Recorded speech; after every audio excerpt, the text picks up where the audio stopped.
Hughton.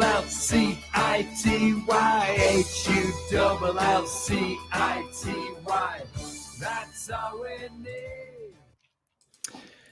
Hello and welcome to another edition of the Tigers Down Under. I'm your host, as always, Alex, and with me I have Logan. How are you, Logan? Alex, I'm doing well. Good to be back, and obviously could be speaking under potentially even better circumstances, but obviously that point turned out to be a pretty important one nonetheless. Yeah, absolutely. We've got roving reporter Logan today, so do appreciate you joining us for this one. It will be a short and sweet episode, but it was as you said there, it was an important point against Bristol City. It made it 6 games undefeated, I should say, with the last two games ending in draws. Probably a little bit disappointing not to get the 3 points against Bristol City, conceding as we did in stoppage time. Both goals, well, the first coming from a set piece, the second one coming from sort of a rebound play from a set piece. But overall, probably no complaints with the result, I suppose. I guess whenever you lead essentially throughout the entire game, you're always going to have some level of complaint. But I think it was just the manner that, it was still a really positive performance. And I alluded to this a couple of weeks ago. It was just, it's the way that we're playing and it's the manner that we're going about our business. It is disappointing to be on the back end of some, faults at set pieces yet again. But you always get that feeling, particularly when we're first to score, that we're a really difficult side to beat now. And I know that obviously the feeling in the City camp, and I can tell from the post-match interview with Grant McCann, it was really deflating that we didn't come away with all three. But, it was the fact that we're still scoring goals and we did look really good as we have the last 6 games on this current unbeaten run. Yeah, I think that's the thing for me. It's the fact that in a way, it was almost a positive that we were disappointed to only take the point, that we were in that winning position for so long. And as you say, managing to score more goals, Longman with a fantastic first goal and Honeymoon with his 4th in 6 games, I think, for us now. So between the two of them really starting to show some strong form. Longman, I think, has 4 score involvements in his last 5 games as well. Probably goal of the season contender from Longman, I think. Yeah, certainly. It was almost a shock because it came, as you said, after only 3 minutes. To see a goal of that quality so early in a match is, a great way to start. And City are a much more impressive side when they're playing from in front. And I know that sounds like a football cliche, but I'd love to see the statistics on the points that we've taken in games when we've led, because we're a really hard team to peg back. Yeah, definitely. And then I guess again, McLoughlin. I mean, this was probably his most all-round dominant display, I think, for the season. He's had some really impressive outings the last few weeks, but I think this one was the one where he probably walked away from the game as the MVP, which we'll probably get to in a little bit. But he was certainly, two efforts to really certainly deny goals for Bristol City, and really showed again just the form that he's displaying this season has been fantastic. Yeah, I think the last podcast I was on, actually, we dedicated some time to speaking about his form. And so, to be continuing in the manner that he is, it's a really pleasing situation for City to find themselves in. And as you also touched on as well, Honeymoon popping up and scoring another goal. He's in a rich vein of goal scoring form, which we don't often associate with George Honeymoon. So it seems that there's multiple players, hitting their straps, which is probably, no surprise as to why we find ourselves in a 6-game unbeaten run. Yeah, no doubt. Okay, well, let's jump on then, and we will go through our 3-2-1 votes from the game. I'll kick us off. I think, as I sort of touched on there, I think McLoughlin is head and shoulders above the others for the 3 votes in this game. I think his efforts to deny a couple of goals for Bristol City really stood out for me. And as we've said, as much as he's been really solid the last few games, I think this was easily his best performance for the season. Longman got the 2 votes for me. That goal in the 3rd minute, really showing he's just really stepping up and really gaining confidence in the side. And long may it continue for us this season, pun not intended there, but really starting to put a really solid season together for us. And Honeymoon for the 1 vote. I think the 3 votes really picked themselves this week. All 3 probably, the key contributors in this performance.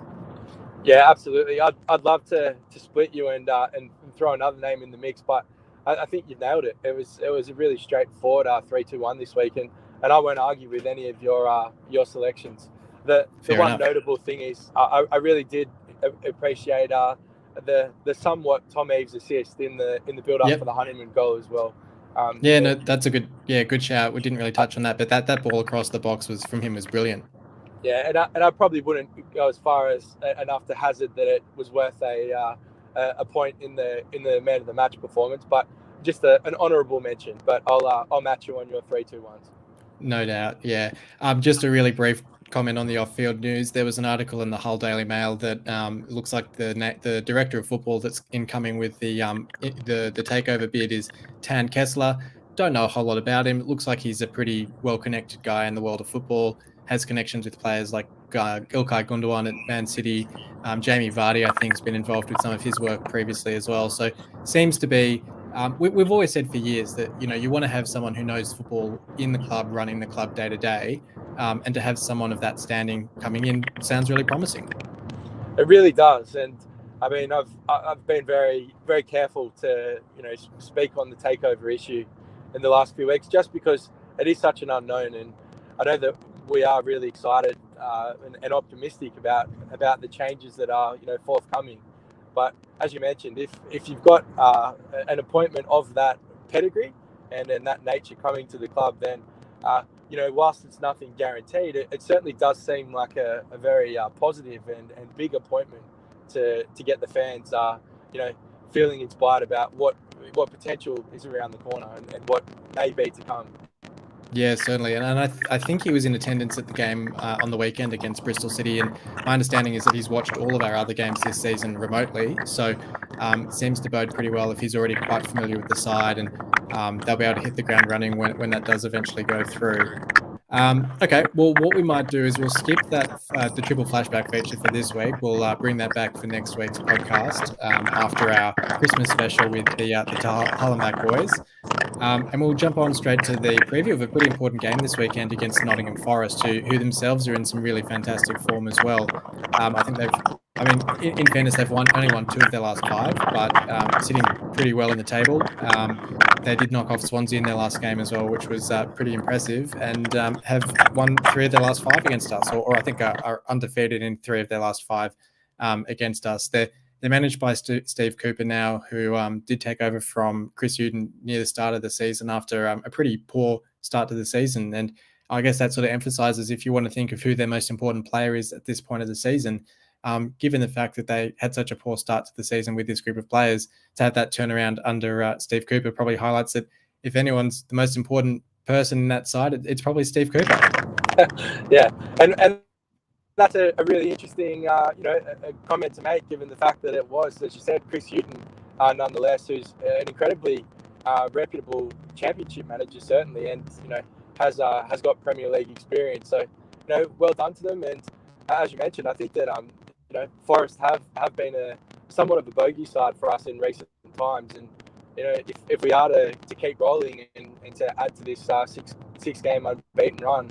It's going to be a very tough game to be able to keep the momentum rolling against a pretty difficult Forest side. Yeah, certainly. Do you see any changes to our side for this one? I can't really see what the need for an immediate shake-up would be. I think that as we touched on with the actual performance of the players against Bristol,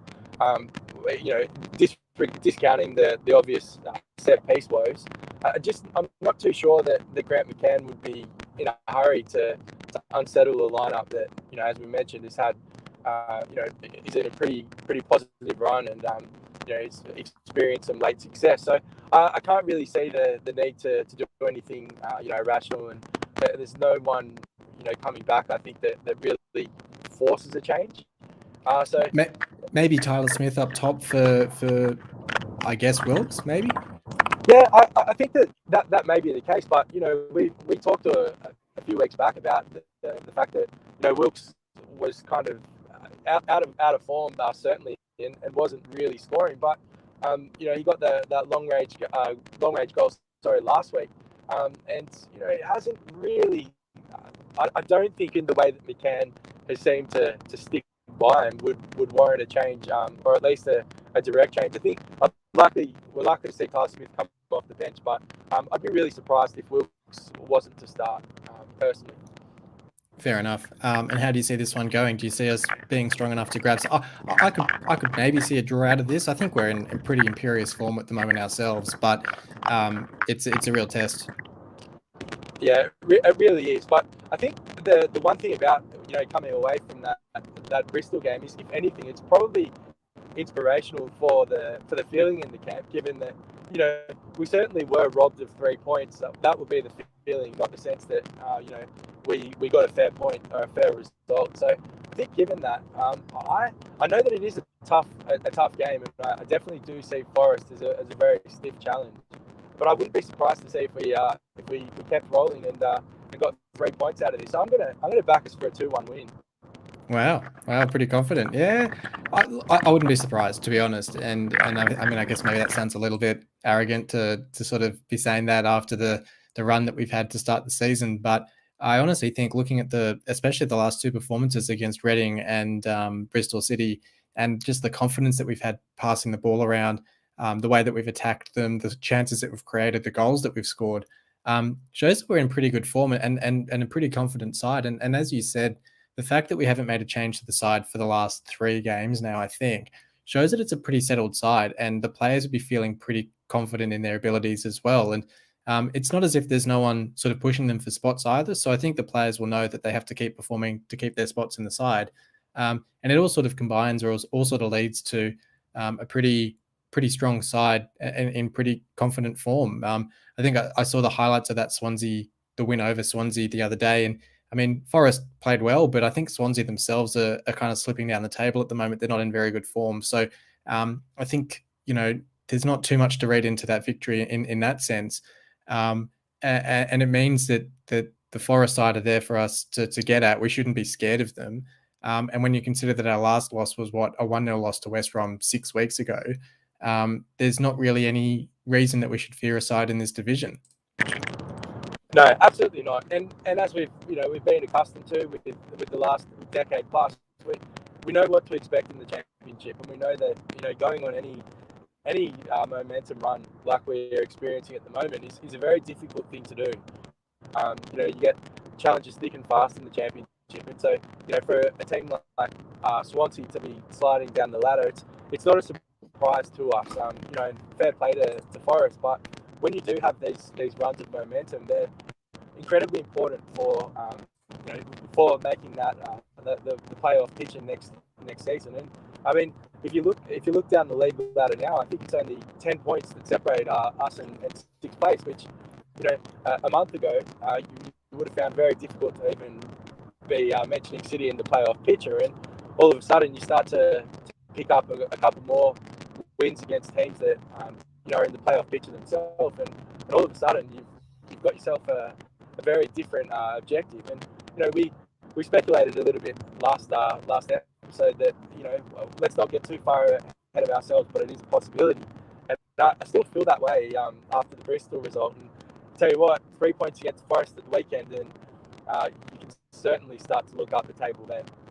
Yeah, and I think that's the biggest frustration with that Bristol City draw, is the fact that if we'd held on for that win, I think I was looking at the table, and I think, which you should never really do mid-match, I suppose, but we would have been something like 5 points off 8th, I think it was, and 4 points off top half, which just goes to show, if we had got that win, as you say, all of a sudden you're in that conversation to be looking up that table towards the playoffs rather than down at the relegation picture. But it's certainly going to be an interesting game against Forest. We've got another couple of big games to come after that against Blackburn and then Sheffield United to close off the year before Blackpool on the 2nd of January. So it's a big next 4 games, I guess, if you want to call it that, as a group. But before the FA Cup game against Everton as well. So it's a big couple of games to come. We're kind of fortunate at the moment. We're only playing that 1 game a week. I think with all the COVID issues in England at the moment, it's probably a good thing that we've got that break between games to sort of, I mean, I guess you look at it both ways, that maybe you want to fit the games in quickly, or you want to have that break so that if there is a COVID postponement, it's not wiping out a whole bunch of games. But look, it's certainly going to be an interesting Christmas period. We've got lots to look forward to, and we'll be back next week to chat about that Forest game and look ahead to that Blackburn game. But until then, thanks for joining me on this one, Logan. No worries, Alex. Great to be here. No problem, and thanks everyone for listening in. Until next time, come on, City.